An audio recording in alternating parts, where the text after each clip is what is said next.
Eddie Tovar, designer, founder, co-founder, and creative extraordinaire. How you doing today? Creative extraordinaire. That's dope. Yeah. I'm good, man. Trying to stay creative amongst all of this chaos with the vaccine and the pandemic and people still getting it and stuff. But other than that, man, just, peachy. All good. Nice. And for those who don't know, where are you at right now? So I've been staying in St. Petersburg, Florida for about 5 months now, since last year. I was in New York, but it's kind of cold and shitty out there, so decided nice weather here, and it's not as crazy as Miami. It's a little more tame, so it's nice. You should check it out. Hell yeah, man! I'm planning on coming out as soon as possible. Oh yeah, absolutely. You should, dude, for sure. Hell yeah, dude! I love Florida. Miami's the shit, and their art district's dope as fuck. Yep, Um, yep. I actually just went to Miami, and I basically just went to get COVID. That's all I did. But I partied, but I didn't even really have a lot of fun because I was just like, there's too many people here. But yeah, so just make sure to go after all this dies out. Yeah. yeah, man, I'm waiting for it. I'm ready for this shit to chill the fuck out. Yeah. Yeah. Well, I think what they say, like summer realistically. So it's looking good, man. Hell yeah, I'm gonna get vaccinated ASAP. ASAP. So going into a little bit more of your background, man. Where are you from? I was born in Mexico City, grew up there a little bit, and then in the East Coast. And then yeah, I mean that's basically my background. After that, I've lived other places, but that's basically it. Just kind of like a East Coast, New Jersey, New York kind of guy, and Mexican background. Aztec, full Aztec. Yeah, bro. I was seeing the name of the city that you tagged a photo in a Mm. city in Mexico riding that little bike. What was the name of that city? So yeah, that's where I'm from. That's where I was born. My whole family actually. It's called Nezahualcóyotl. Is Holy what it's shit. called. Yeah, and That's so, huh? that's not what as fuck, right? That's not what the language. Yeah, so the actual name itself, now it's like it's not a city or anything. It's sort of like a county, if you will. Okay. Um, excuse me, but it's apparently named after one of the most famous or one of the most prestigious engineers from like back in those days, like when they were starting to build like Texcoco and like just different parts of, and Texcoco is like the main area where like the pyramids are and everything.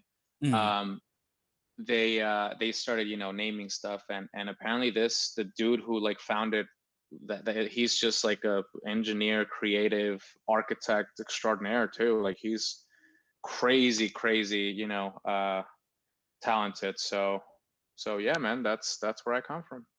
Nice. Is that culture like the Aztec or Mayan culture? Is that big in that town in that area? Yeah, I mean, all of the Aztec uh, practices and rituals and all that stuff is gone. It's mostly Catholic, Yeah. but the influence, yeah, I mean, it's still, I mean, the entire Aztec city is effectively buried under what is now Mexico City. So you can go to different parts of Mexico City and they still have, like standing or half standing monuments, and even, the pyramids. Like if you go to I think it's El Zocalo, which is like the main downtown area where the president lives and stuff. You can still visit the like the remnants, what was left from, the great Aztec city. But yeah, man, I mean, like, my great grandmother, she lived to be like 100 years old or whatever, but like she talks about, or she used to talk about, back when she was a little, like there was a lot more sort of like a class based division, but it was also, sort of like the more pale Spanish looking people and then the more brown sort of Aztec looking people, and then that, like the working class versus so she talks about that, and it's still kind of the way things work over there, but Yeah. yeah, she used to talk about it more from like a cultural standpoint, like the locals versus the Spanish who had just taken over. Yeah, man, and it's the history of Mexican politics is fucking nuts.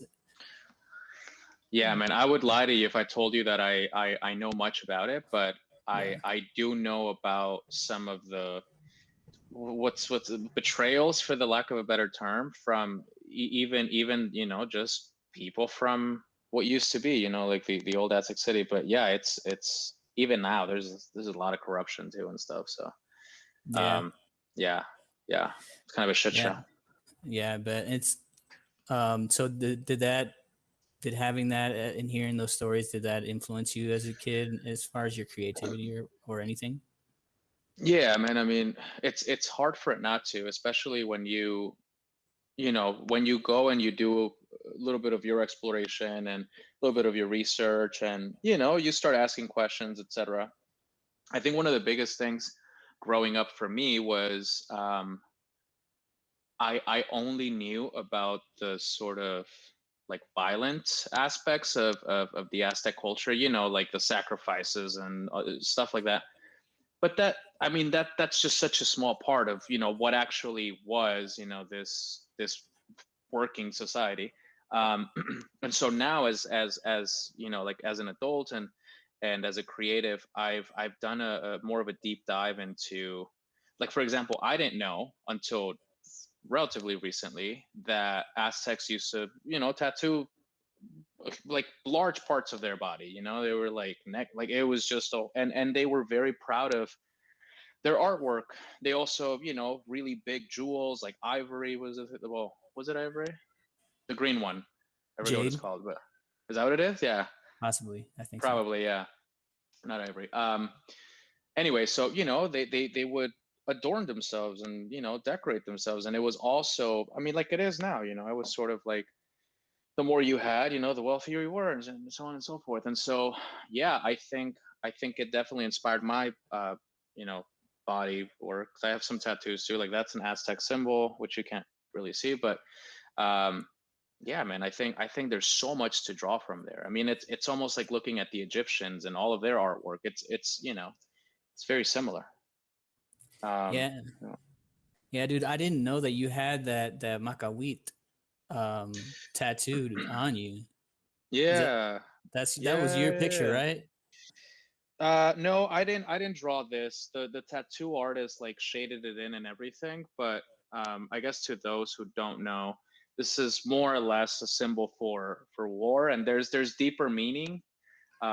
Sort of like a fire and a water sort of elements meeting together and creating harmony. There's some correlation between or contrast rather between harmony and then war, which is complete chaos, right? um, but yeah, I thought it's a nice little symbol to carry around. So yeah.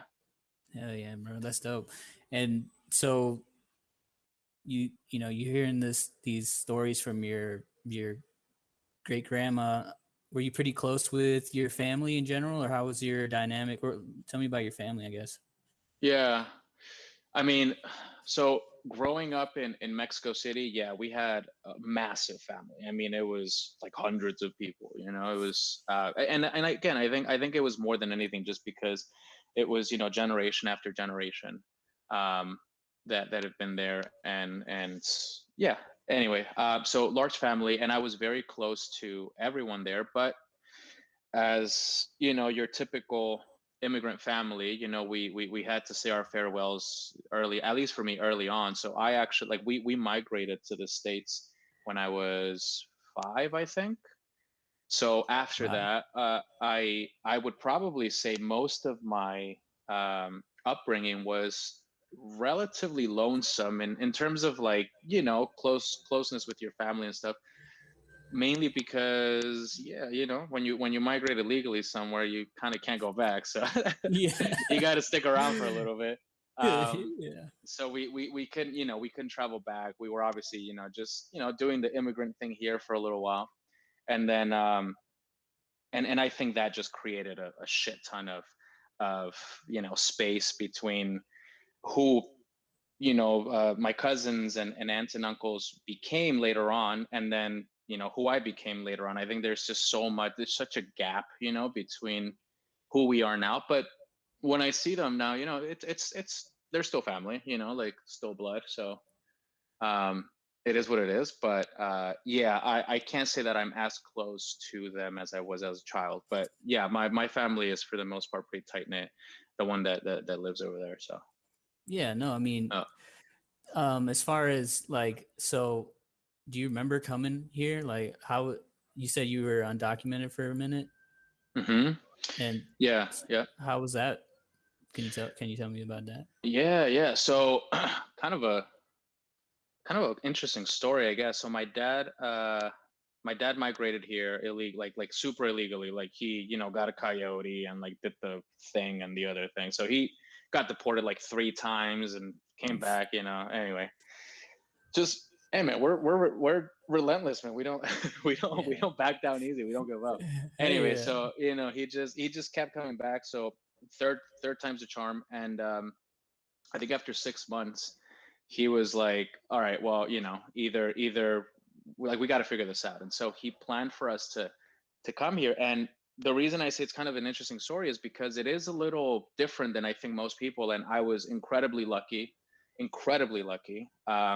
But the story is, so my dad knew this guy, and this guy who was an older gentleman, he happened to have a daughter who happened to have 2 kids who literally, I mean, almost like to the day they like it was the same age, the same sex, the same, like it just it fit us so perfectly that my dad was like, can we work something out for you to bring them back as family, excuse me.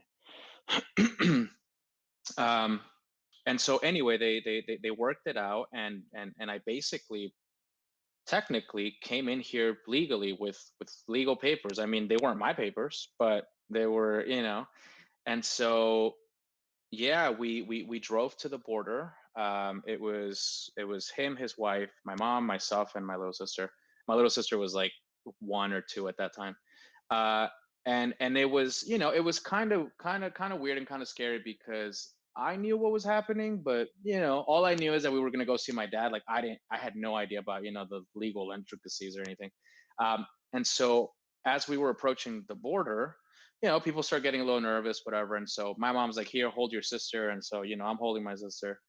And then she goes, if anything happens, I'm going to be staying. And she points back, like back to, Mexico. And she's like, I'm going to be staying. And she points to this building. She's like, I'm going to be staying there in that hotel if anything happens. And I'm like, oh, right. If they don't let you in, basically. So I put 2 and 2 together immediately. And I was like, okay, fine. And so that was the plan. If we cross and she didn't make it, that, she would catch up with us later. Luckily, she made it through. Everyone did. And then yeah, a few hours later we were with my dad, and I mean, that was basically it, man. Like my dad really hooked it up so that we didn't have to struggle at all. Like, we weren't at the mercy of any shady coyote. We weren't, like, we weren't at the border just like a lot of, like most people, they just kind of get there and then they're like, what now, so I was, me and my family, we were incredibly lucky to, well, we did something highly illegal, but you count your blessings, right? Like, it's, migrating is illegal already. So, you're just like, anyway, so that's my Yeah. story, man. And yeah, I just, I can't imagine, especially, parents with kids, like trying to cross the border just sort of like raw like that. Like that's, yeah, anyway. And then you hear about some atrocities that happen, of course, but yeah, I was lucky enough to not go through any of that. So Yeah, man. I mean, it's some dark shit. And yeah. I mean, you're right. It's like sometimes we just got to be like, people are so like, um, creative in how they figure out how to get here, and that's just a super creative way to do it, and the safest way. But you know, I mean, I feel like there's a lot of negative connotation to when you ask, like when someone asks these questions of others, and I want to totally eliminate that, because I don't see it as a negative, and illegal. People use that word a lot, and technically, what was done is illegal, but I say fuck those laws anyway. So as if the laws are unjust, then the activity is not illegal to me. That's the way I look at it. Yeah. I mean, I I can't disagree with you. You know, like I was actually telling my girlfriend this yesterday, but I'm like, I might be whatever you want, and I might be brave under any situation, but above all else, like I have been taught to be, and I am a law-abiding citizen, and I really do, try to follow that. But at the same time, it's like there are certain things, certain laws that yeah, that are put in place to favor a specific few. And I think when we're talking about immigration laws, and I'm not about to get into the whole spectrum of it because I'm not an expert in it, but it's a lot more complicated than we make it out to be. But at the same time, it's not that complicated. It's just having human decency. It's just having empathy. It's just there's a lot that I think we forget to apply to this topic before we begin to overcomplicate it. And that's that's sort of the issue, right? It's not what can we do to prevent more people from coming in.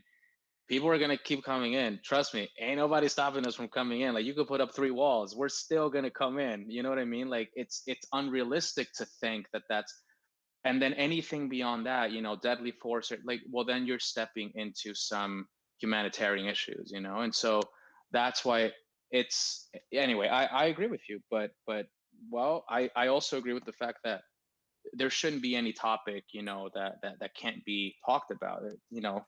The whole taboo thing, like I think we're in a day and age where you know religion is still a factor, and it's still a controlling factor in many aspects, but it shouldn't anymore inhibit any real conversations from happening, because there's so much to talk about. And I think social media and like sort of like modern technology has burst that bubble. But you know what I mean, like you can't just shy away from just speaking the truth. And yeah, the truth is I'm as illegal as they come, but that doesn't mean I'm a gangbanger or anything else. It just means I, as a child, I was forced to break one little law. It just Yeah, and uh-huh. yeah, and there's like the movement of like using undocumented as a descriptor instead of illegal. So I would call you Right. undocumented. Are you still? I Yeah. mean, are you DACA now?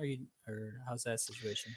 No, so again, just as fortunate as I think I've been, and also my parents have just been, I don't know if the word is smart or just also, very lucky and very hardworking. But um, my mom actually, so when we came into Arizona when we first crossed the border, and then I want to say less than a year later, we moved to New York, and then we lived in New York for a little while. And so living in New York, I think we were there for like 2 years, 3 years. Living in New York, being a sanctuary city and sanctuary city and everything else, it was completely different than what my parents had experienced in Arizona. And so my mom just sort of felt more, I guess, liberated, a little freer to just, go out and like look for work and look for opportunities. And so she did. And she ended up working for or finding a job with this restaurant. It was called Plataforma, I think. And it's like in like right by Times Square. It's like, heart of the city. Um, and it had just opened, and it was a Brazilian churrascaria, which I think at that time it was like 4 stars, or the one Wow. before like the 5-star restaurant or whatever. Yeah. Um, so it was like Luis Miguel used to go there, Leo DiCaprio used to go, like it was a bunch of celebrities, right? It was like a legit restaurant. And so she started I don't remember. I think she just started like helping out with prep, just like food prep, like cutting up veggies and stuff like that. Anyway, long story short, because the restaurant had just opened up and because it was a prestigious restaurant with like, notable clientele, when immigration came, they basically, because they did come, they basically like the bosses of the restaurant, the owner, sorry, and then whoever was in charge, they called all of their employees and they were like, don't come in today unless you want to, because we got a tip that immigration was coming. And so no one did. My mom was one of the wise ones who didn't show up.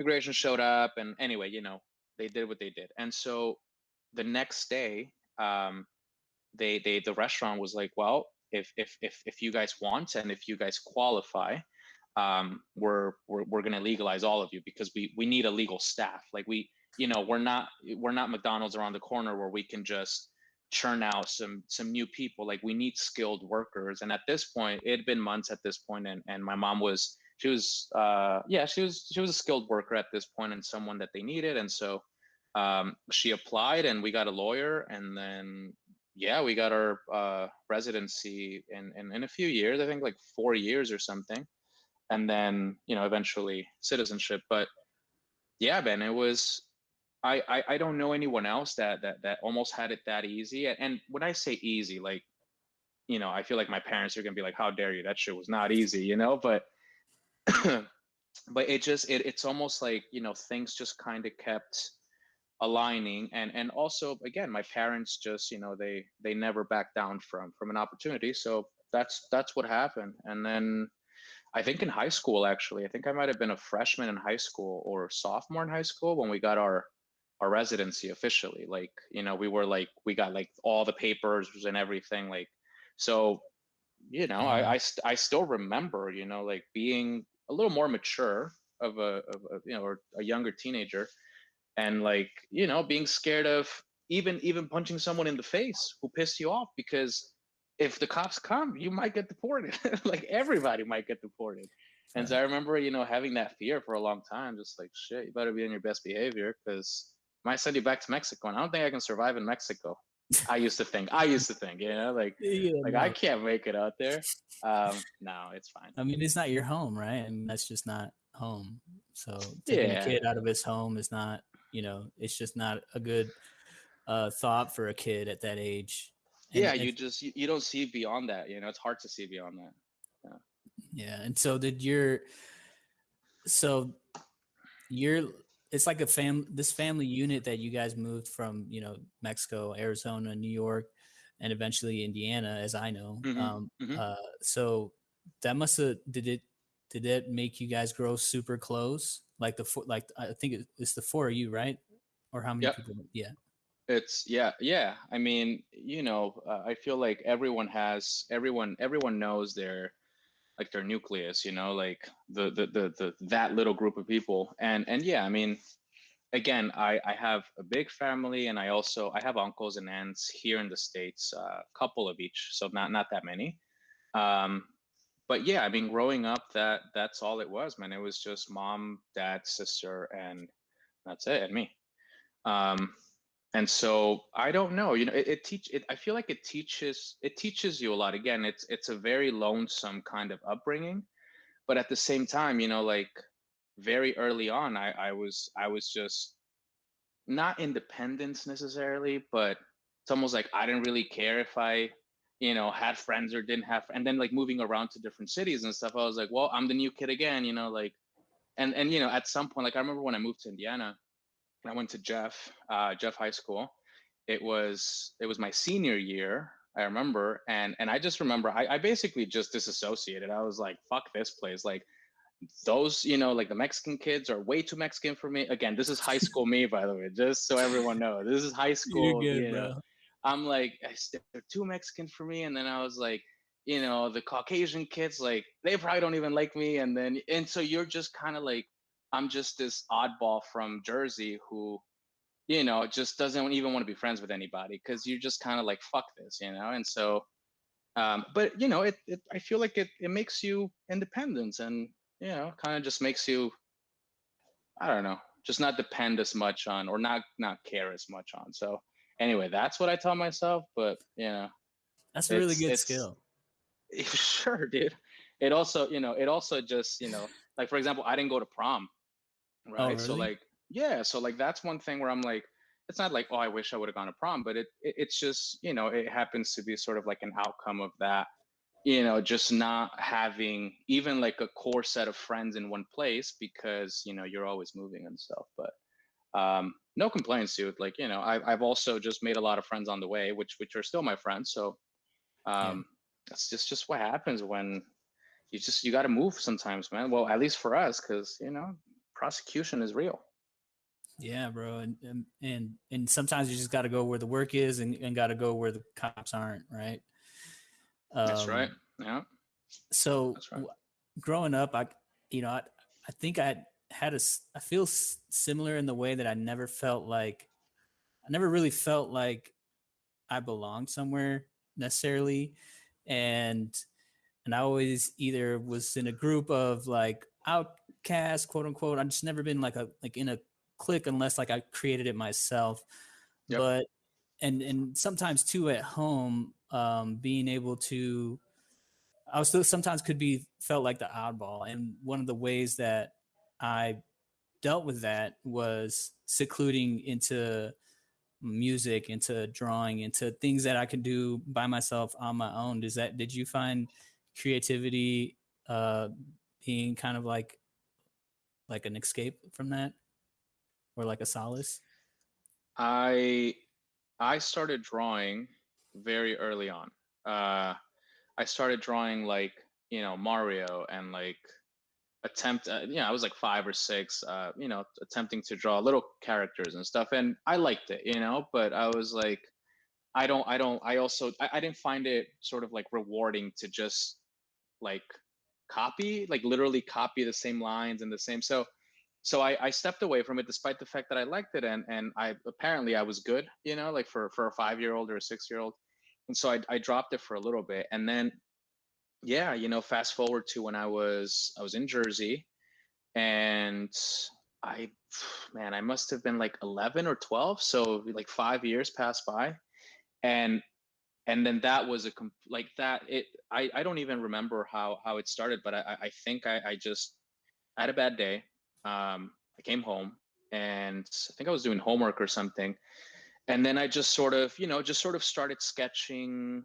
I guess how I felt, if you will, and there was nothing good or great about it or anything, but I think that was the moment where I was like, okay, so I can connect my the things that maybe I'm not able to articulate because I don't have the words, or because I don't even know how to express it or explain it, but I can definitely visualize it, if that makes sense.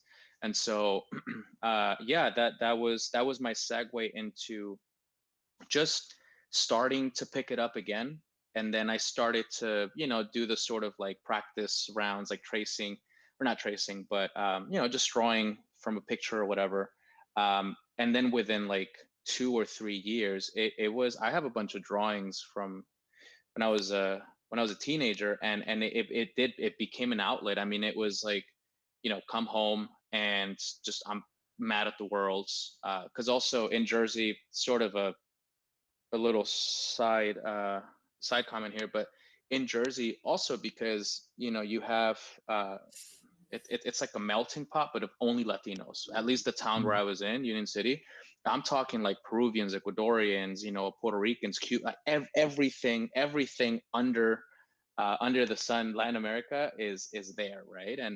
And it was so weird, man, because, and again, now again in hindsight, it's frustrating for everybody, and everybody is carrying their issues, and everyone's carrying their own insecurities. And anyway, so everyone clearly has their issues, but it's still just, I remember, it still just happened to be this weird narrative where, because the media was always attacking Mexican folks for being the immigrants who crossed their borders, me and other Mexican kids at the school were always constantly targeted for being, despite the fact that we were all here the same way for the same reasons, but it creates this really interesting and toxic fucking ecosystem of just like it's really just like unjustified, and it's pretty silly really, but it's just hatred for no reason. And so I remember I would constantly come home super frustrated because, I would think things like, you're saying that I'm less than you because of, I'm Mexican. But then in my mind, I was like, no, but actually I'm better than you, and I'm better than you too. And like, it's just kind of like, and I would just be so mad, right? I would just be, because it's, when you're a kid, it's like, how kids are, like, you just start talking over you and it's just annoying anyway. Yeah. And so that's when I really, really started to take it. And then I think that's also where I started to get really good at it. I started really trying to like get very detailed with things, and like I would just lose myself essentially, like after having such a shitty date, I would just lose myself in the drawing. And then, 3, 4 hours later, I had a drawing, and then also I was a lot more calm, and so, yeah, absolutely, man. And thanks to that, now I'm a designer and I do more creative shit, but that's exactly how it happened. Um, yeah. Was it the same for you? Yeah, hell yeah. And it's like, and yeah, losing. That's kind of why I called the my page time machine, because when I Oh, get right. Yeah. yeah, when I get lost in it, it's like I 4 hours fly by and it's like it was 10 minutes, and Yep. Yep. it's like I'm transported to a new. Anyway, no, Yep. definitely feel that. So you're starting, you're kind of starting to express yourself more. Um, does your family catch on? How does I know Mexican culture and Latino culture sometimes can be kind of toxic towards, creative activities. How did your family respond to that? Yeah. So, yeah, I know exactly what you mean. I feel like Latino parents don't see that as a skill that you can later monetize on. Um, and anyway, maybe, yeah. Anyway, so I was lucky enough to have um, parents that they would basically say, do whatever you want. Um, just make sure that is what you want to do. Don't do it. And then once you start doing it, either try to be the best or just continue to work hard to become the best, kind of thing. And they were never the types of parents to apply any pressure, or they never demanded that I came in with A's, or like, they basically were just like, as long as you're above water, you're good, and if you want to excel, then more power to you. But there was no pressure necessarily. And so with the drawing, to be honest, man, I think my parents just um, sort of quickly caught on to the fact that was a talent of mine, that was something that I genuinely like to do. Um, and so they supported it. I remember at some point when I was starting to get really detailed with my work, my mom got me, like it was a silly sketchbook, and it wasn't a sketchbook. It was like a learning how to sketch like cartoon characters book. Mm. And it was a silly book because it was basically just like accentuating every attribute of it was basically just how to create a caricature.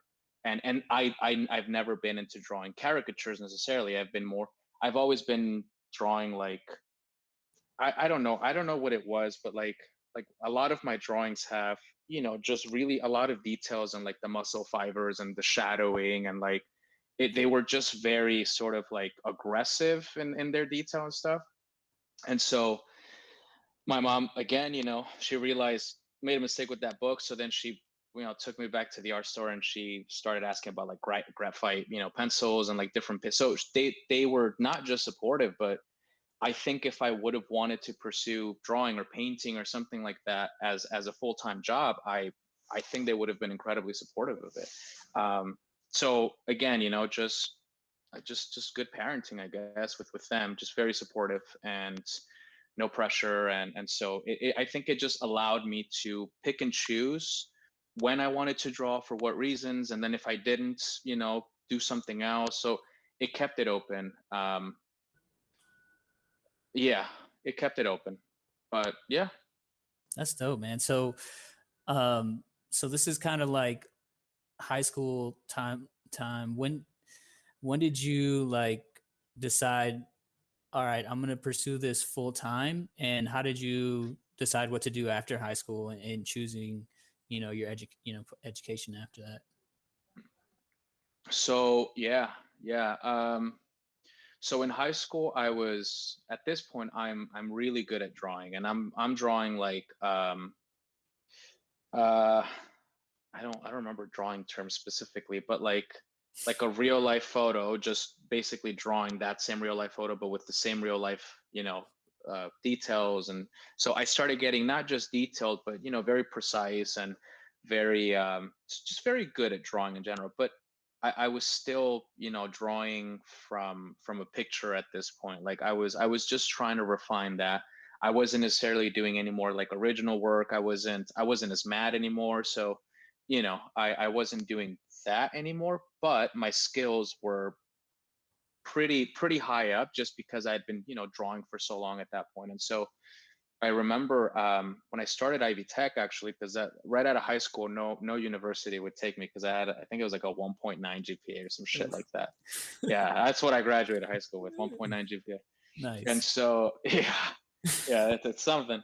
And so I actually, the Pyros, the fraternity that me and Josh are in, the Pyros, they went into my high school at the time, Jeff, and they basically said, hey, if you're one of those students who can't go to college, you can always take a little like a little reroute, but then come back to college, and that reroute was Ivy Tech. That's how I basically ended up at Purdue. It was through those guys. And so Nice. yeah, and so when I was looking at Ivy Tech, which is a community college, I I think I realized, like, okay, I know for a fact that I want to stay creative because this is what I like to do. And I don't know if I'm good in the broader scope of things, but I like losing myself in something like this. And so at first I thought it was marketing because I still wanted it to be profitable to some degree. Like I didn't want to just be like the starving artist or whatever, like only depend on that, and so um, I did that. And then within that class, I took a graphic design class. And then that was my introduction to Illustrator and Photoshop. And I think once you're put in front, like powerful tools like that, and even back then, like they were less powerful, but still very powerful. I think I was just like, hold on a second. So you got paper and then pencil, but then now you got like this just broad fucking set of tools. And so I think at that point I was like, oh, new toolbox, and I Mhm. just kind of started, just messing around with it, and I think, yeah, like a year, 2 years later, when I was ready to move on to Purdue, when I sat with my advisor, I basically explained all of this to him, and he was like, "Well, have you thought about like visual communications design, which is this and that?" And he also told me about like computer graphics, which was more on the technical side. Um, and so anyway, just working with him and then knowing specifically who I was, at least like what kind of thinker I was. And then with his help too, he was like, I think you're going to thrive in this field, and this is why. And then, well, the rest is history. I mean, then I started classes, and I was like, this is where I belong. Like, I'm not going anywhere. But that was more yeah, that that was more or less what happened. But yeah, I don't think it was like a clean, transition. Yeah. But I do think it's always been there, like it's always been that. And I think anything beyond that, I knew that I just was not going to enjoy it. Like math I'm not good at. Mhm. Science, I love science now, but I'm a science enthusiast. Like I'll learn what I want to learn, not Right. what other people, you got to learn this.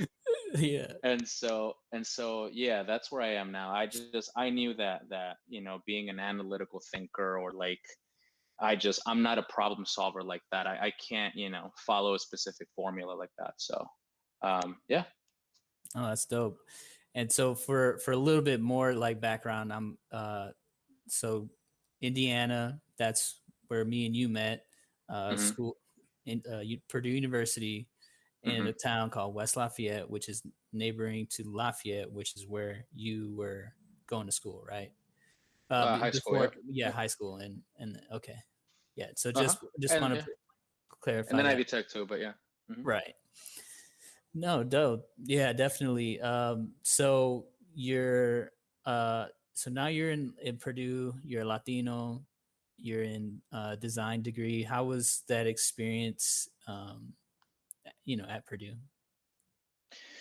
Uh, I love my experience at Purdue, man. I think for me the biggest thing, and this was probably more attributed to just like the group of friends that I would hang out with, but Purdue is a huge engineering school, and so I think for me there was sort of like this dual experience thing that happened where like if it was all about school, I had my creative friends who were also classmates, and we were pretty tight knit, and I'm actually still really good friends with a lot of them, but it was really just sort of like, getting to the studio and then churning shit out and like, just having a great time while you're doing work, but then nothing social beyond that. And then there was you guys, like the fraternity and everything else, which I think for me that glue, well, sorry, I think for me that was more of a glue in the broader, university experience, because I could have easily been all about, because I was working a full-time job basically all through college, most through college. Um, and so I think I would have easily been all about, studio and like getting my work done at school, and then easily segue into just going to work and like homework and everything else.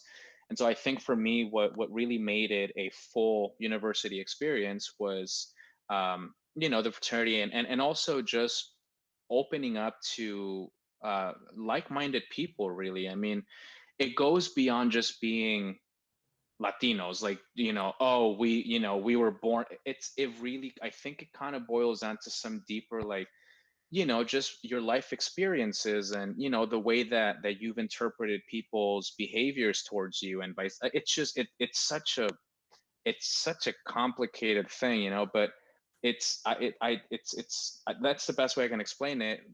But it's just, I mean, I'm sure you probably felt the same way, but it's like you step into this room and then you're like, oh, it's just a bunch of people like me. Like, this is, it's like this is where I belong. It's so clear. Um, and so yeah, I mean, that was my experience with everything. But creatively, yeah, I was in this. If I wasn't in the studio, I was at work, and if I wasn't at work, then I was back in the studio, and then every once in a while hanging out with friends and stuff. But um, yeah, man, I think university for me was just, well, if I fucked up high school, which I definitely did, I was like, I can't fuck up college, because then I'm Yeah. fucked. I'm really fucked. Hell yeah. Yeah. No, you killed it in college. No, I remember you always being super busy, and you're either going from studio to work, uh, um, or bouncing around from work to home, or Yeah. jumping into some of the events that we were having. Um, Yeah. so you're graduating now. What was your first job out of college? So my first job so I graduated college, and uh, because because I lived at home, like with my parents and because I lived at home all through college, I basically just kind of it was just, it means nothing, but I just created this like little goal for myself, and I was like, okay, if I graduate college and everything's good and blah blah blah, the first thing I need to do is get the fuck out of my parents' house. Like, they didn't even want me to go. They were like, no, take your time, like, just figure it out, blah blah blah. But I was like, no, like, I need to do this for myself, because most college students, they go live at the university and they dorm and they have, and I couldn't necessarily afford any of that. So I was like, I'm gonna save money and just do things the right way for myself. But then in my mind, I was like, once you graduate university and you've sort of accomplished that goal or whatever, like, now you're just kind of like smooching off your parents. Like, now you're just living at your parents in my mind. And so I was like, Yeah. I can't, I wouldn't be able to live with myself. And so I left basically, graduated, and then the next month I was on a plane to New York. And New York, just to me, it seemed the obvious thing. You know, New York is a highly creative city. You know, there's a shit ton of design jobs there. And I knew people. I felt like I knew people. You know, I felt like I had friends to go back to. I also had an uncle who he's the one that actually like received me and everything. So I think because I had some infrastructure, I moved there and I started applying like crazy, hoping to get a job as a music album designer. So I wanted to create like the artwork for any EP, any album, anything, you know, a single, whatever it was. I was Yeah. like, you know, there's music coming out like every week, you know, like people need to design anyway. So I thought that was going to be my calling, at least my start. And then I started, you know, just doing some research, and then found this tech company. They were a really really small digital services firm, is what they call themselves at that point, Conrad Group, and they were Canadian, and it was basically just like a bunch of mid 20-year-olds who were just so fucking good at what they did, that they were just starting to get gigs with, you know, Barnes and Nobles and like McDonald's, and so, you know, it's one of those things where I was like, okay, so I can either just roll the dice with you know, with this company, or I can like look for the job of my dreams. And I was like, well, I need to eat and pay bills, so I was like, let's see, you know. And so I took an internship with Conrad, and the internship, I think they were paying me like $500 a month or something initially, which, like, for New York, that's trash, right? Yeah. But I just remember, man, I came in and I was like, well, you know, I started to kind of learn what it was all about. But then after that, I just remember thinking, and I'm like, so if the iPhone just came out at that point, it must have been like 4 or 5 years. You know, it just came out 4 or 5 years, and you know, these guys literally exist to digitally transform big companies, big, you know, even industries. I just kind of like did the math, and I'm like, I'm the first designer hired in New York City. Like, basically, if I just don't fall behind, I can probably, you know, start working on some really cool shit really quickly. And that's basically what happened. So that was my first job, and honestly, it's basically been my only job. I mean, I had a gig not too long ago for a few months, but it was more of a contract thing. Like, I stayed with that company for like 8 years, because man, it was such a good company to work for. And then also just seeing all that growth, like, it was dope. But that was my first job, first and Yeah. only job, basically. Yeah.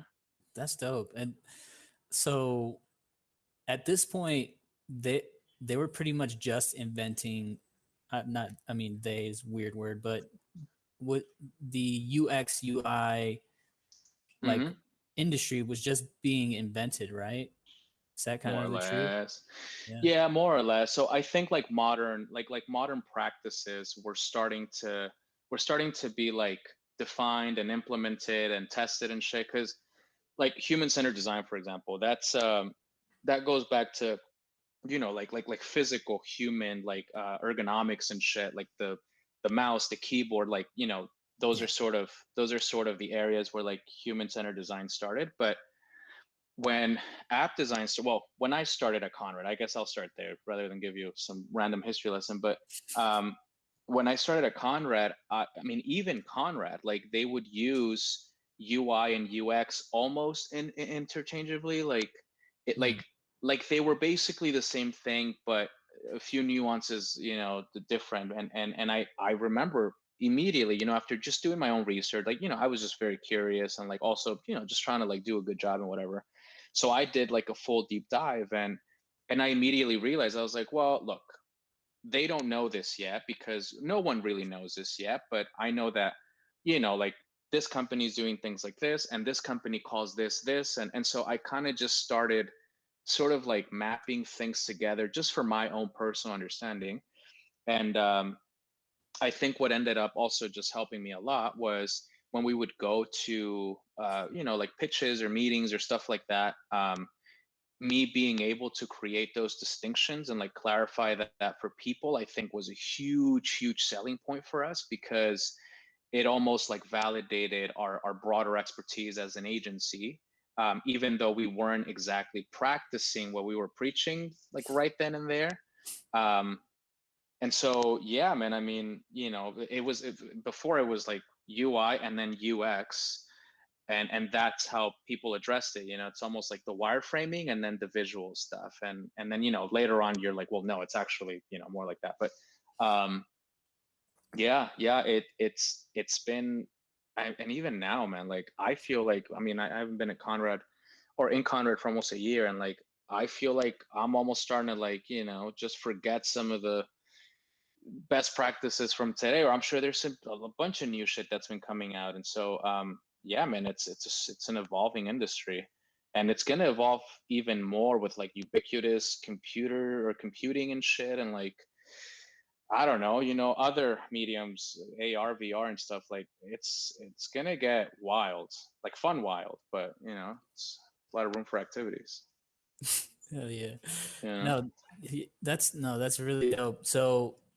So you start off as what was your title? Just designer when you start there?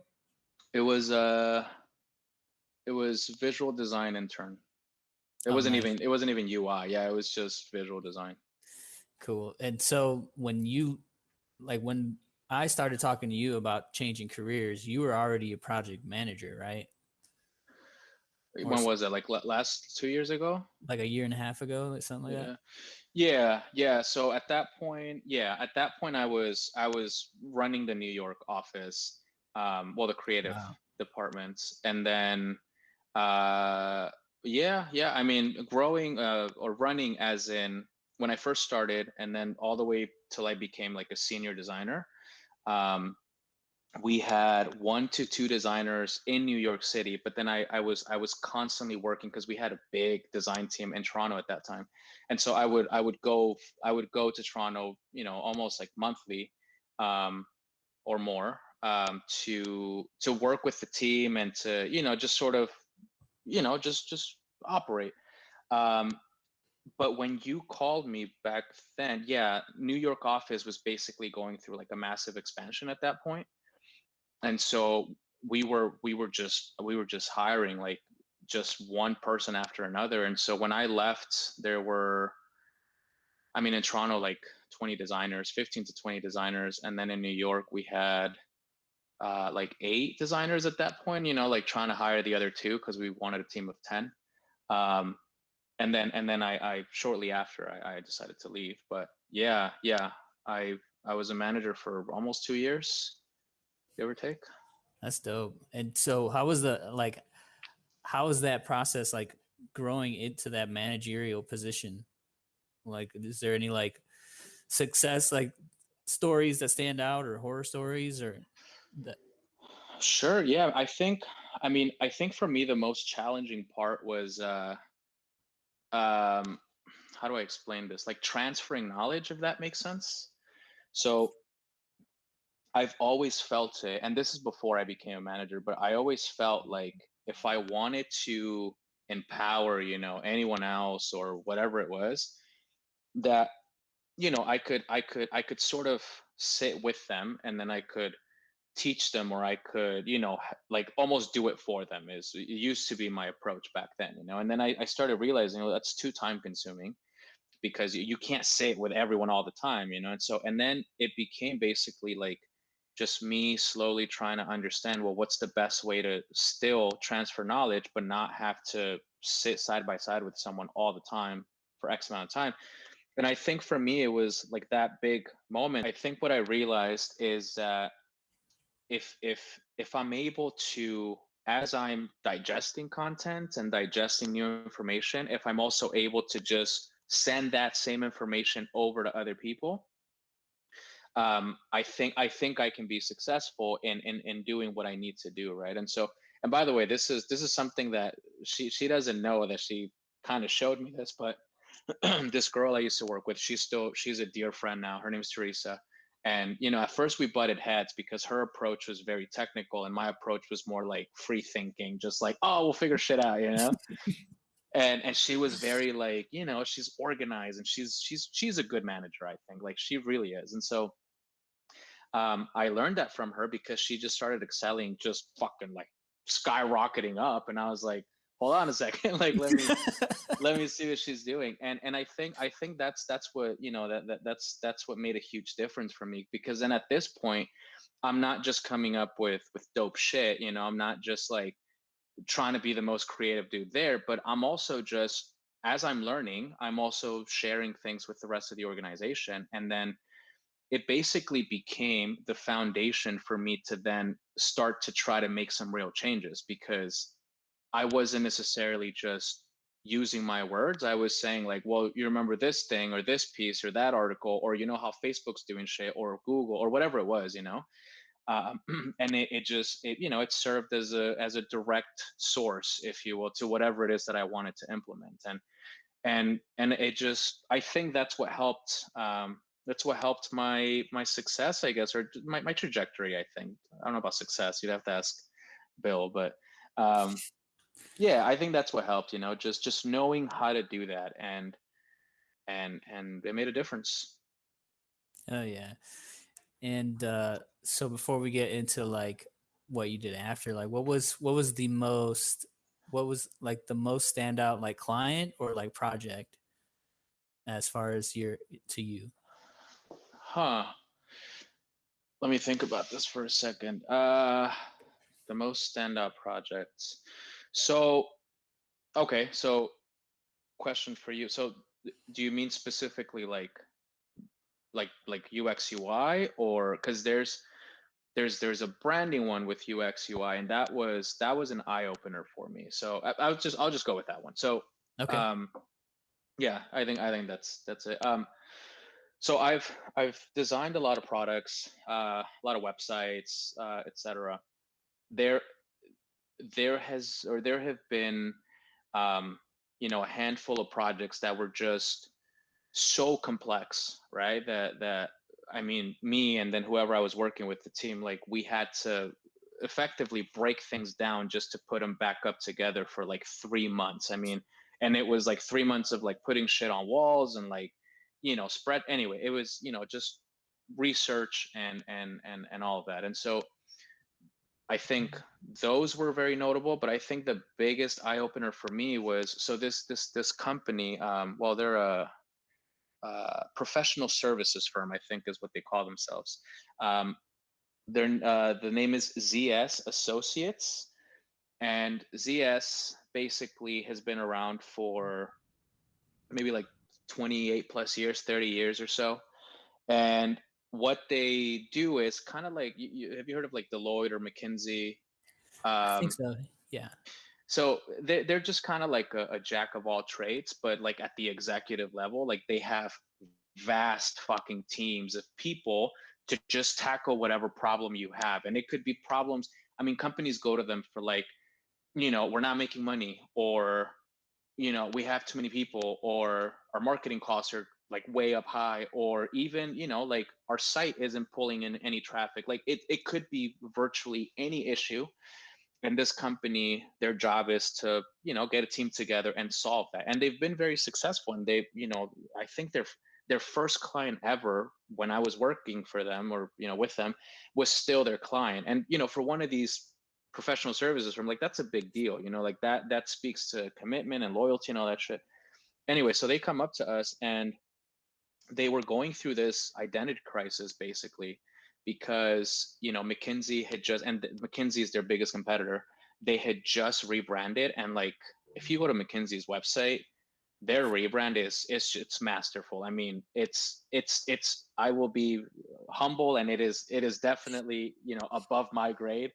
um it's beautiful. And so, because, you know, they had just come up with this big rebrand reveal, ZS was like, well, not only are we going to be left behind, but we don't know what to do. And so they came to us, and they basically tasked me and my team to rebrand them, and also, you know, just like rewrite things like their values, and you know, even like voice and tone, for example. When we started, you know, doing some of the content management for their site, like, it was it started out as, let's see how we can make our website more accessible, to let's redesign the entire website, to, okay, let's rethink our positioning, and let's rethink how we are communicating these things to, you know, anyone external, but then also how people are looking at the company from the inside out, so the employees and, you know, everyone in between.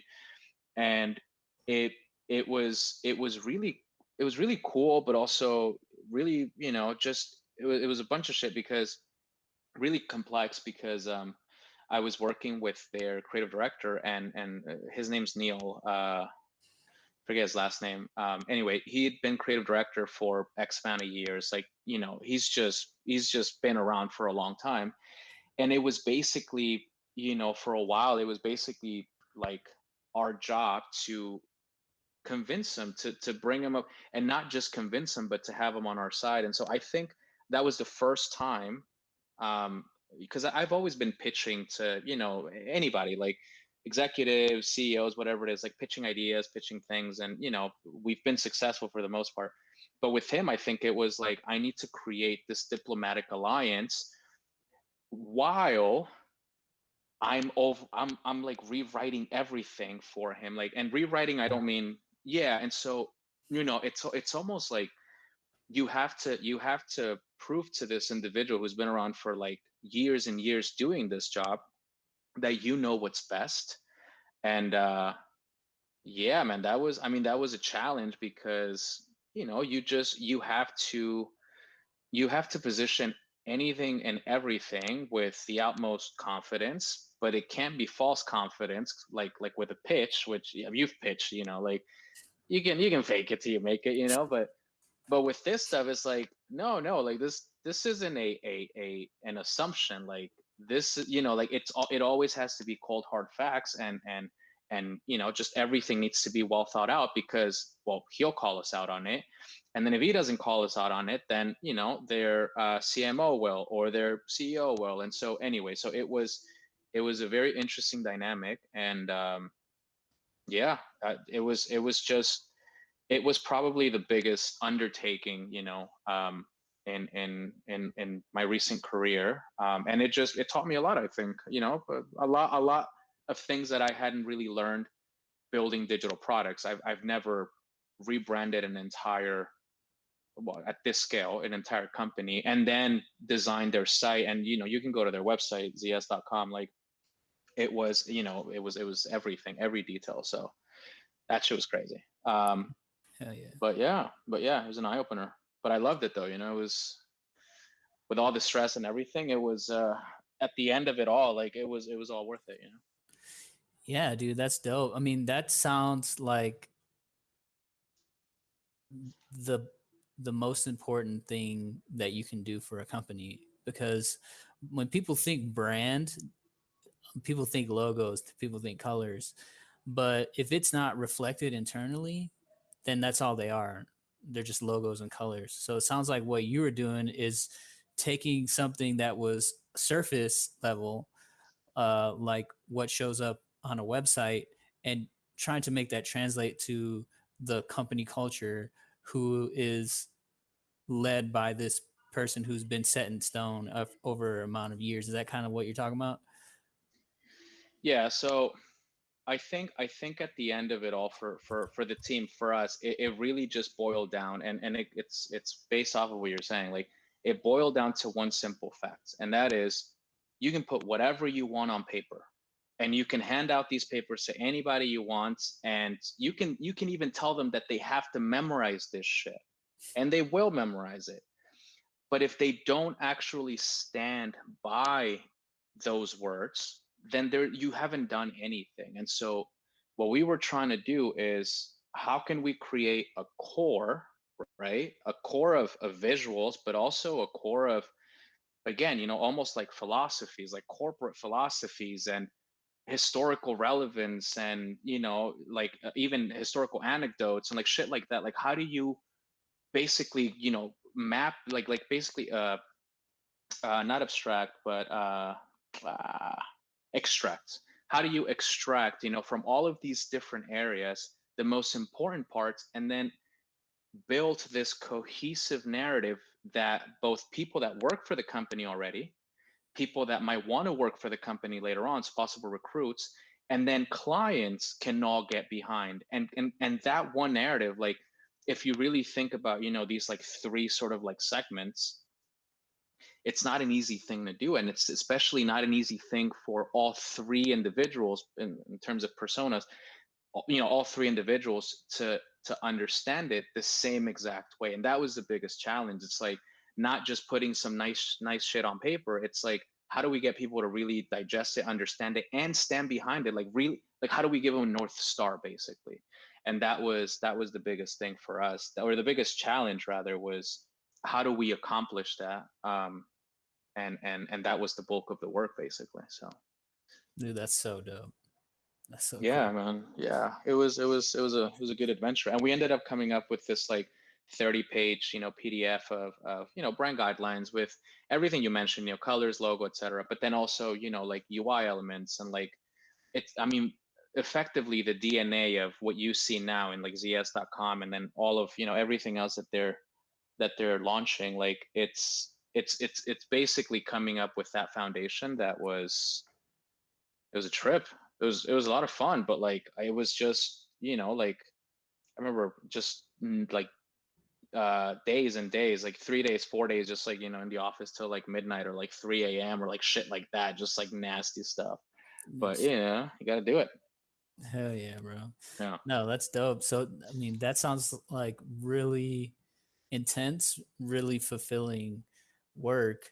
So, when did you kind of like realize, I have this idea and now I want to not I'm gonna leave? When was that? Like, how did that process go? That you leaving? So I finished that project that I just described to you, and Mm, then we shipped it to everyone that needed to be shipped, and then we had a town hall, and this is actually COVID times, because I was already here in Florida. This last year around this time, like March, April, and I had just finished that project, and I think I was being onboarded to like other projects and whatever, and I just remember thinking, like, I have this idea, and I've had this idea for a long time. Um, for a long time, almost a year at that point, I had been, thinking to myself, like, I need to wait for the right moments. But you know how you say that to yourself, but like, you don't even know what that means. Cause like, what does that even mean? Like the right moment? Like, anyway.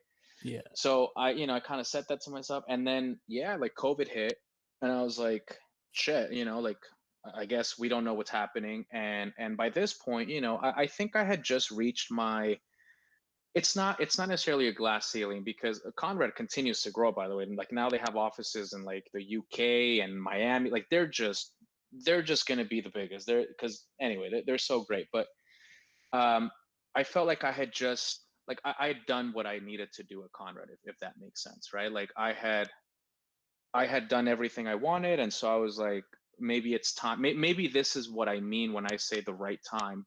I think mentally I was just, and I had just finished the ZS project that I just told you about, and because of COVID, people were not, going into the office, and this is like 2 or 3 weeks into COVID, so not a lot of time has passed, but everybody's like not leaving the house and everything, and we have a town hall, and I mean, at this point, I want to think there's, I don't know, probably over 500 employees, like all of Conrad Group, all of their offices.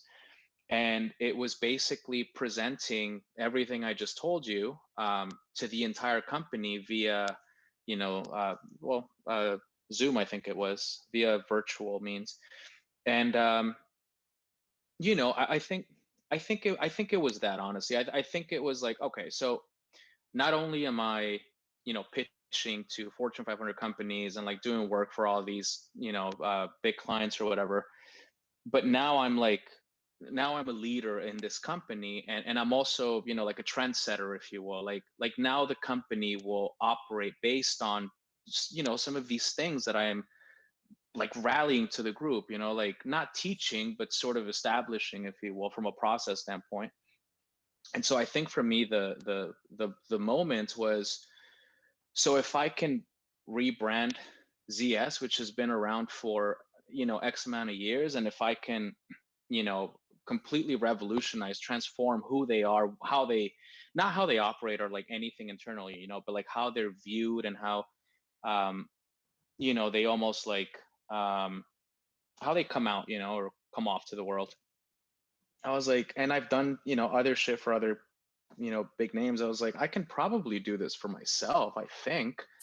It just kind of seemed like an obvious sort of, I don't know, it was just logical to me, I think. And I had this idea, and so I was like, well, let me at the very least give it a shot in this sense. And I thought, you know, research is just a small part of like the UX process. And so I was like, let me just do the research. If I do the research and at the end of it I'm not convinced, then I'm not convinced, and then we'll figure it out, you know. But if I do the research and if I'm able to validate all of these assumptions, all these hypotheses, if you will, like, well, then we'll be having a different conversation. And so that's pretty much what I did, man. Like I quit my job, I think the next week, or yeah, the next week after that presentation I told you. And you know, I started doing my own thing. And, you know, I did the research. The research was, you know, flying colors. It passed with flying colors. So I was like, okay, so I validated the idea. Now let me start building it. See, you know, just some form of infrastructure. And then, you know, basically this entire year I've been working on just getting it to the finish line, really, because there's a difference between designing a website or designing an application and then actually getting it all the way through to being approved at the app store, any app store. And then there's still even more to be done when you want to put it in people's hands and you want them to actually use it, which is why if you just think about it for 2 seconds, how many apps in a week or in a month do you actually use? And for me, honestly, 5, Yeah. maybe anywhere from 5 to 10. How many Yeah. apps are there in the app store? Fucking thousands, thousands and thousands. Yeah. Yeah, And dude. so it's a challenge. It's a huge challenge. All right. So what was the idea like at the inception? Like and tell me a little bit about the research as you find it as you're like Sure, as yeah. you're going through that. So uh yeah, so if you know me, like, you know, I like to party, I like to have a good time, and, you know, I like to hang out with friends. And I also like music festivals, specifically like EDM festivals. And so last year, no, 2 years ago, so 2019, and then going into 2020, I would go to like all the festivals. Like I was, you know, going basically to every state, just like hitting up a different festival and stuff. And one of these festivals was in Chicago, and this is a big festival, Lollapalooza. I went with like Guillermo and Max, and, you know, Ivan was there too. It was a great time. I just went to, you know, hang out with friends, just have a good time. There were no ideas at this point, not even an inception of it. And festival finishes. It's my last day there, and I'm about to leave. I'm about to fly back to New York, and so we get wasted for brunch, like, you know, just like bottomless mimosas. And so anyway, it's a great time. I'm hammered. I'm on my way to the airport now, and I'm kind of like low on energy at this point.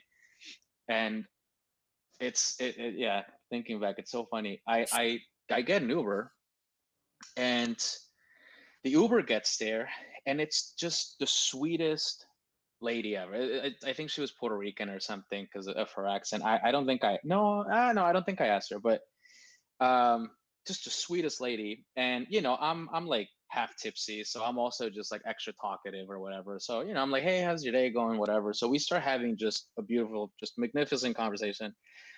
And so I go, you know, yeah, Lollapalooza. I'm, you know, flying back to New York. She asked me, what do you do? And I'm like, I'm an app designer. And she was like, oh, and this happens to me all the time when I say, you know, I'm an app designer, digital designer, whatever. People always want to pitch me their apps, you know, oh, like, you know, this, and I'm always like, right, nice, you know, just kind of like following along. But this lady actually, you know, she didn't give me, you know, the idea that you see today before you, but she basically said, you know, like, oh yeah, you know, it's like before like Uber Eats came out, like I had thought, because my cousin, and she starts telling me, some family history, and her family history, like some people have been arrested and some people are still, like dealing, weed and shit. And again, it's like, she's not only is she such a kind person, but like even the way she talks about her family, like this is a lovely family, like, and they're selling dope on the side probably, but and she's talking about all of this, and she's like, what's really fucked up, she's like, like, Chicago's going to legalize it starting January 1st of the following the and yeah, this was 2019, so 2020, January 2020. And so she basically was like, even before, like, it'd be cool, like I thought like an Uber Eats of weed, and I was like, oh right, everyone likes to think like, anyway, so I was like, Uber Eats of weed, yeah, so just like a weed ordering app, like, those exist already. I think even then, like they were already, coming out and stuff. So um that was the inception of the idea. But what actually made it later on, when I, sort of like everything in hindsight, and I started to really think about it, what really made the idea was what she did without even thinking. And it's after we have this, short conversation around her app idea, and me, just being polite and but sort of dismissing it in my mind, she goes, anyway, so where are you flying to? And I tell her, and she was like, right, New York. Yeah. She's like, well, how are you feeling? Like, are you feeling like tired? Are you like do you want to sleep, or do you want to like stay awake? And I'm like, I mean, I would prefer to stay awake. Like right now I'm feeling kind of, kind of slow and drunk. And she's like, oh, and she pulls out from her, she had like 3 different pens, just like oil pens. She pulls one out and she's like, oh honey, try this. And she just gives me weed. And this is an Uber driver, right? She just gives me her weed pen, and I'm like, oh hell yeah, so I'm just like smoking this weed pen, and like, and she was right, I get to the airport and I'm just like, well, now I'm just having a great fucking time. Like I'm a little tipsy, I'm a little high, everybody's happy, and like I get through security and everything, and like, and then in the plane, I think that's when everything sort of, I was just thinking about this lady, whatever the conversation, but it was the fact that she asked me, she inquired, she was like, what, like, instead of telling me this pen does this and this pen does that and this one is like, she didn't give me any information that I didn't want to learn. She basically just, like a connoisseur almost, was like, well, what are you hoping to get out of it, and my response was, it was vague but specific enough for her to literally give me exactly what I wanted, and now I think back, and it was probably a sativa that she gave me. Like it's not rocket science, like anyone who knows about their strains, it's, anyone could have done it, right? But there's a difference between just doing it and that actually, hopefully making a real business out of it. But that was basically more or less like the raw idea that then, developed what I have now. But if I, and you mark my words, if all of this, is as successful as we want it to be, I will find that lady, and she will have her Nike logo designer moments. If you've heard of that girl, the Nike designer, the logo designer, Uh-uh. she like designed it for a few couple bucks, and then later on Nike was like, you should probably have some equity, and here's some like real money. Yo, They hooked her up. Yeah. yo, dude, that's dope. Yeah, man, that lady really just like that's the best Uber driver ever. And yeah, man, I hope you find her, and I think it's gonna be a great success. I think so, man, and I hope so, and I appreciate it. But I definitely am gonna do my due diligence after all is said and done. To yeah, because this lady definitely deserves something for yeah, for her idea, because it really stems from that, aha moments with her. Hell yeah. Yeah. So it's like, so from what I've seen of it, um, it's essentially, I want to say catering to what experience that you want to have, right? More or less. The way that I would describe it now is, so it's really quite simple, and I guess this is a perfect segue to the research that you were asking about. So the research was mostly is it ethnographic? Is that like the in-person one? I'm gonna Google it. Yeah. It was basically just like field research, and it wasn't just that I was smoking a shit ton of weed or anything like that. Like I was going to Chicago, going to Toronto, and so in Toronto, for example, weed has been legal for over a year now. Um, and because I was still at Conrad and everything else, like I got to see that entire like um, not transformation, but like that flip of the switch, if you will, like from being illegal when I first started going to Toronto and me having to just go through the normal illegal routes to get some weed, to then somewhere in between going to a cafe that was not a weed cafe, but a cafe where as long as you showed a valid ID, they let you in this back room where it was just a beautiful dispensary. So it was seeing that like normalization of legal weed in Toronto, that when I heard Chicago is going to do the same thing, I basically just started using Toronto as my research um like area, because it's different demographics and different cultures and whatever, but not really. Chicago and Toronto are more similar than you'd think. And me having been or having spent so much time in both cities, like I knew it was a perfect place to research. And so basically what I did was just go to a bunch of dispensaries and just see how they operate, what it is that people are being told, why. And short answer is anything and everything. Like there's no actual um like there aren't any rules or regulations around what you can tell people. There are some provisions around, like you can't make it seem like an exclusive rich people thing, because then people might think like you can't sort of like attach it to um, very specific connotations, because it might confuse some people or give the wrong idea. But like this is specific to Toronto. But I guess what I'm trying to say is, you know if you think about the amount of strains that exist and the amount of like um what do you call them, like hybrids, and they're like 100 and something, 200 at this point, probably, like different options that you might have. And this is just flower like diversities.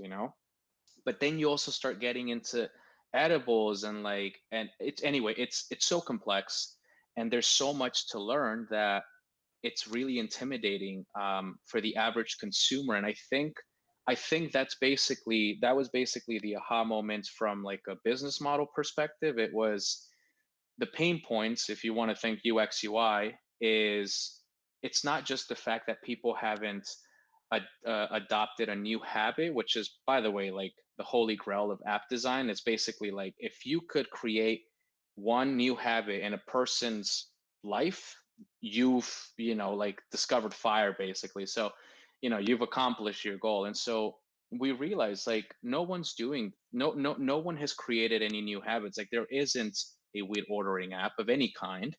There are close competitors who are absolutely trying to get something done, but no one is actually pursuing it, I think, in the right way. And I'd like to think that the reason for that is half because the people all the way at the top aren't actually part of this, like this new culture it's still in its infancy, but it's sort of like a refined version of the pothead culture, which pothead culture has very negative connotations. Lazy, forgets everything, et cetera, et cetera.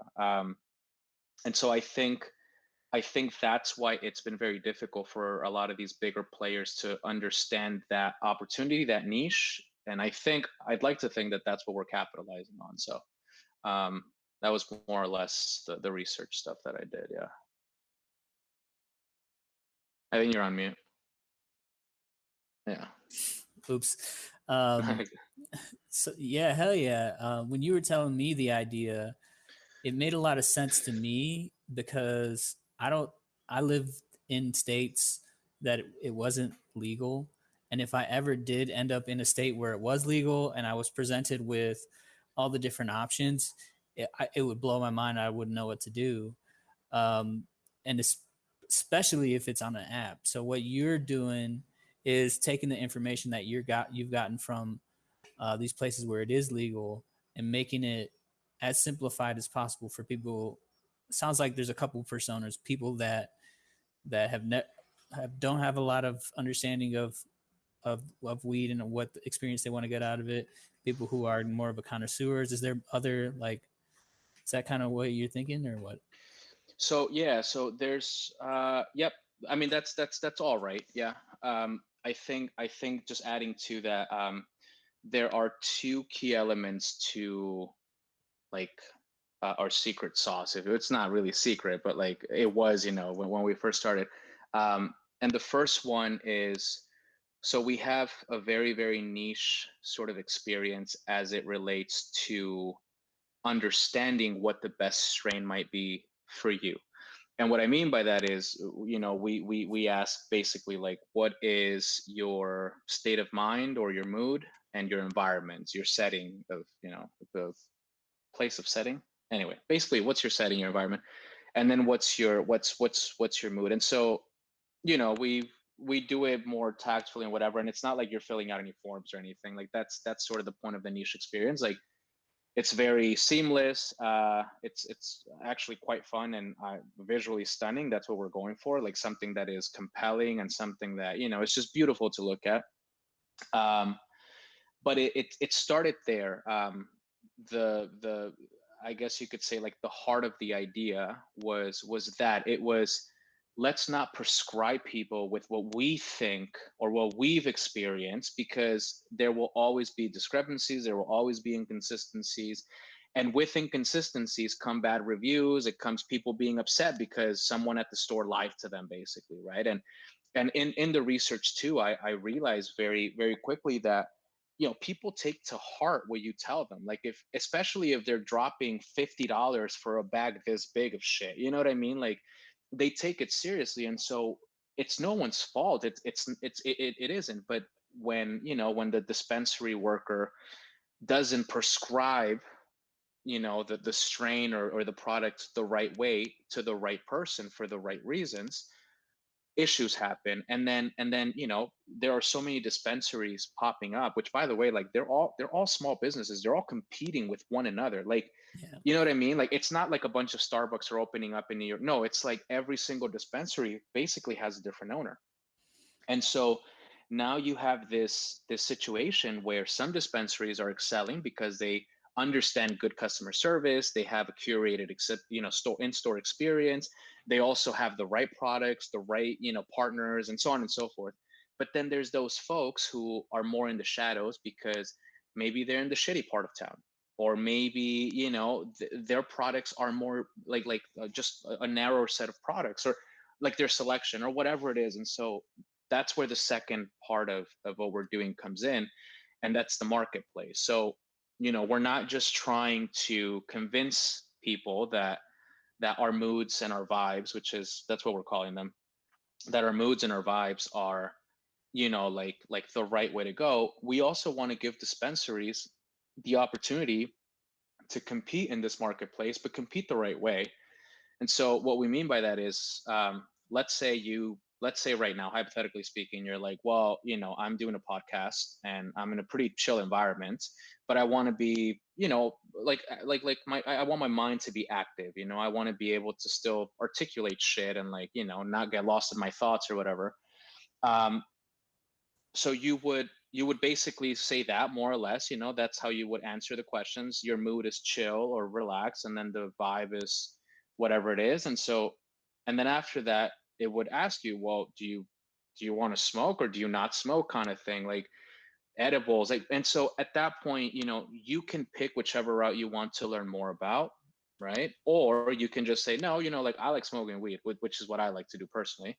And so at that point, I would say, I don't want anything else, like in terms of like ways of ingesting it. I just want to smoke it. And so then I would just choose basically the flower. And then these are the dispensaries that have this type of product that will be good for this type of mood and or setting. And so if 4 dispensaries around your area it's possible 4 different products that they think will have this effect on you, then that's where the competition begins between the dispensaries. It's healthy competition, because if your dispensary is just not a good connoisseur, and if they're just trying to peddle products through, the Guac or the Guac Company, the app is now called Tóke App, by the way. We're changing the name. Okay. Tóke, yeah, and it's like Tóke, like Spanish, like a hit, Oh, so okay, so it is called Toke now, because I saw the 2 different. Okay, on the So site, I was like, oh, is it Guac or Toke? yeah, so the Guac Company, it's still it's the company, but the actual name of the app is the Tóke App. Oh, By the Guac Company. Yeah, and so yeah, basically, once you sort of give this technology to the dispensaries and this technology to the average consumer, if a consumer has a bad experience with the shop in the corner because they were not accurate in their depiction of the strain or whatever it was, well, then they're still taking it to the dispensary themselves. Like, that issue is, but it happens through the application. And so what ends up happening too is, once you form new habits and you also like open this key to this marketplace or whatever it is, you also have room to rate and review. And if there's a bad review, we, the application or the dispensary, can almost, I don't want to say reward bad reviews, but you can sort of do some damage control. You can, well, half off next time or whatever that is. But that's sort of where we see the real opportunity for anyone to join in with very, what's the word, the saying, a low barrier of entry, is that right? mm-hmm. Because all they have to do is just sign into our portal, which is like the dispensary portal, which is one part of what we have, which, by the way, that's why it's the Tóke app. And then there's like other digital products that we have, but under the Guac Company. But yeah, they just sign into the dispensary, and then basically as soon as they're signed in, they just receive an order because the application will handle that. And so it's really just about turning on the switch with the dispensaries, and then just making it available to the people around that dispensary so that they can download and go purchase and order and stuff. So that's basically where we're at right now. We're trying to figure out specifically how we want to launch, and we're trying to decide if we want to launch with one partner that has enough resources, so basically a bunch of dispensaries where we can operate, or if we want to start operating per sort of dispensary. And there's interest already in everything, but we haven't turned on the switch because things aren't ready yet. And this is what I was telling you, like, it's you think you're done, but then there's so much shit to get out of the way. And so that's where we're at right now, man. We're just basically just trying to pull out the last of the weeds so that we can get it approved by Apple, which it's not easy to get something approved by those guys. They're very, very peculiar and specific. I bet, man. So real quick, it sounds like you guys are creating like a back end product for like a point of sale almost, Mm-hmm. for the dispensary. Is that correct? So it's not a point of sale necessarily, because dispensaries already have, like, depending on the dispensary, also if it's a dispensary / grower, which overcomplicates the whole thing, but there are already companies that are basically trying to be these dispensaries, like digital infrastructure, like their digital ecosystem, if you will. And these companies are just way beyond what 3 founders, because right now it's 3 founders, could accomplish. And what I'm trying to say with that is we're actually not trying to be a point of sale system in any way. We realized very, very early, well, I realized very early on that it's a lot easier to give someone just an extra tool than it is to completely rewire everything on the, because you have to gut everything. And I'm using physical metaphors here, but it was unrealistic for us to try to um um what's the word, replace. Compete. Oh, okay, replace. But yeah, and then eventually to compete. And so we basically said no, no, what we need to do is we're not trying to overcomplicate anything. So yeah, to your point, we do have a back end system, and it's basically just for the dispensary to receive orders and keep track of sales, receipts. I mean, it's yeah, it's basically like a little digital archive of all of the orders that go through us. And then of course, in this we're calling it the dispensary. Oh man, I forget. Yeah, I forget what we're. I don't know if it was website or app or something, but it's a web app, and you can access it iPad, tablet, or iPhone, whatever. But it's basically just to go and see the orders that you're getting in, so that you can prep them, and then just to go through that workflow. Like order prepped, and then like now it's ready, and then now it's been picked up, and so it's basically just that. And then at the end of let's say the week or the month or the quarter, we have the right tools to just sort of like export all of the accounting shit and just have all of that. But um, that does that it sort of complements, if anything, whatever it is that they have. And that's the thing, man. I mean, if you think about the competitors for like the POS systems and just like the whole digital like logistics of a dispensary, like you're talking like Shopify level, and Shopify has like hundreds of employees, like. So no, we're not trying to. And honestly, yeah, man, like yeah, that I feel like that's a completely different side to what dispensaries actually need. What we're offering is very simply, if you're a dispensary owner and you have, let's just say, 50 products, all we're saying is, how many people do you get through your doors today?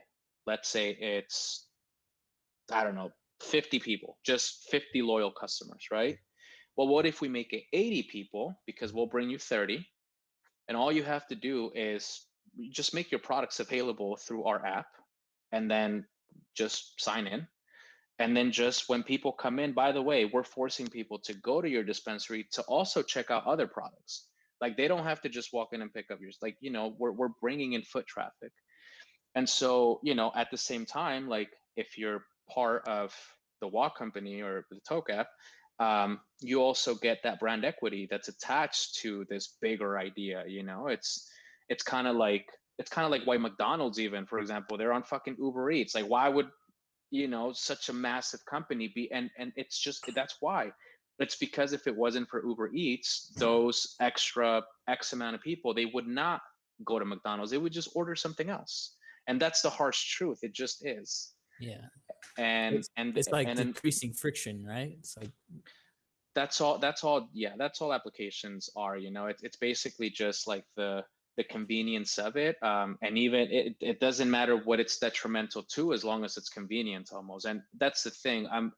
One thing that I learned at Conrad Group is that if you build unethical technology, or if you build technology and forget about the ethics of it, it's going to blow up in your face. Facebook is an example of it. Uber. I mean, WeWork is not a tech company, but it's another example. Like, it's not even about being tech savvy or being. It's just, if you build an unethical company, like, it will catch up to you. And so we're not trying to be unethical in any way. In fact, we're doing, we're trying to do the opposite, and that is, we're trying to work with people that have been affected by the war on drugs, for example. Like, eventually, when we start operating the way that we want to, we want to make this a real initiative. Like, we want to help folks that have been directly impacted, because why the hell not? Like, I've always said, I had a friend, or I have a friend who used to be, dope dealer. And it was crazy because, like, to everyone that I knew, he was like the scum of the earth, right? Because he was dealing dope. But then it just so happened, and I was a teenager. It just so happened that every time I spoke to him, I'm like, dude, you're like a businessman. You're like actually fucking smart. You're an intelligent individual. You see an opportunity and you're just also brave and you're just doing it. But that's the thing. It's like, you know, it's just it's unfair. Just, you know, to keep it simple. But um, that's where we want to be. Yeah, I don't know. Maybe close that gap a little bit if we can. Hell So yeah, bro. No, that's definitely. I mean,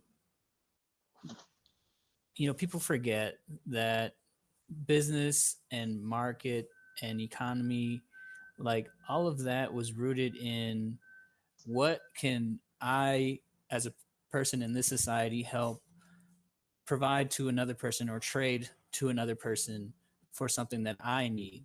And people forget that it's supposed to be a trade of value. You know what I'm saying? And and when you're ethically doing that, you should be able to bring up the whole community. So if you're cutting someone short, or if you're doing business unethically, like you were saying earlier, if you're messing with laws, and we were just talking about unjust laws before, and that's what the war on drugs effectively what were. You're talking about the opposite of society building. Really, you're tearing people down. So what you're talking about is bringing that back and taking that power into your hands, into space where is mostly, let's just say it, like it's mostly white dominated, in in uh in a post the detrimental ways that the society has affected black and brown people historically.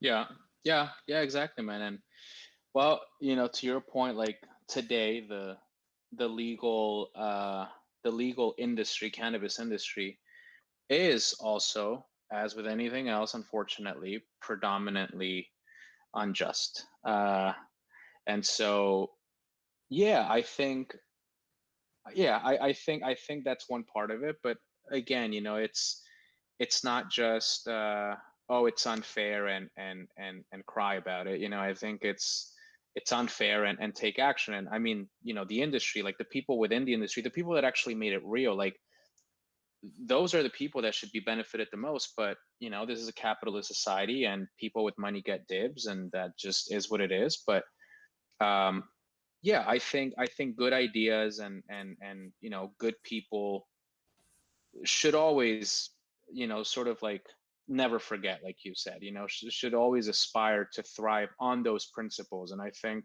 for me, that's what I'm trying more than anything to not forget.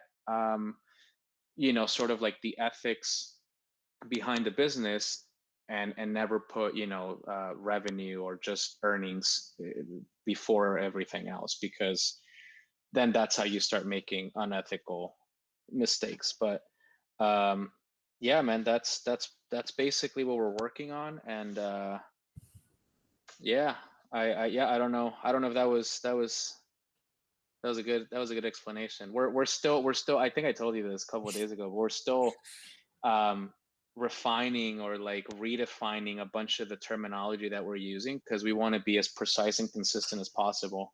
And anyway, I'm still kind of like bouncing between like old ideas and new ideas. But yeah, that's more or Okay. less it.